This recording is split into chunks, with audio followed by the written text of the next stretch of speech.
Long before jet planes, ocean liners were the way to go, and Cunard ships ruled the waves. The company is celebrating its 175th anniversary. And as Stephen Puddicombe tells us, it all began with Samuel Cunard in Nova Scotia.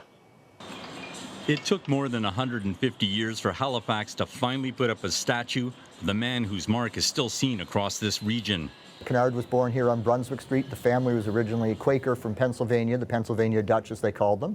When they arrived in Canada, the family name was Cunders, but that got massaged a little bit by the guys at Customs, and so Cunard it was. The Cunards started with a lumber business, and Samuel added to the family business with steam. First steam-powered pumps to drain water from the coal mines onto railways.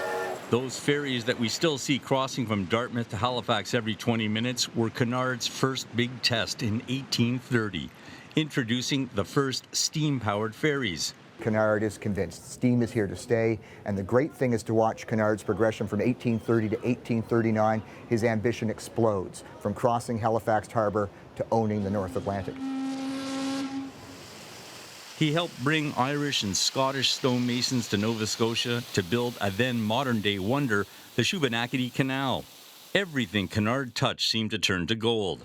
Well, almost everything. He sought to revive oceanic whaling here in Halifax, so outfitted vessels that traveled to the South Pacific in search of whales and whale oil.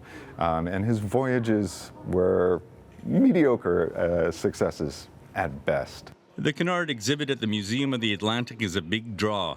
Company and family artifacts, scale models of the many ships from the Cunard line.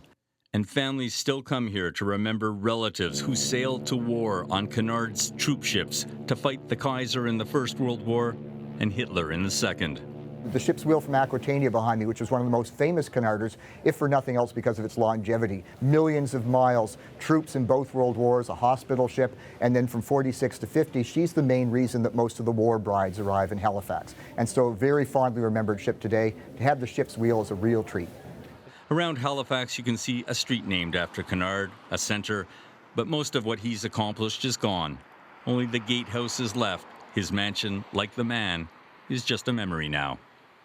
Stephen Puddicombe, CBC News, Halifax.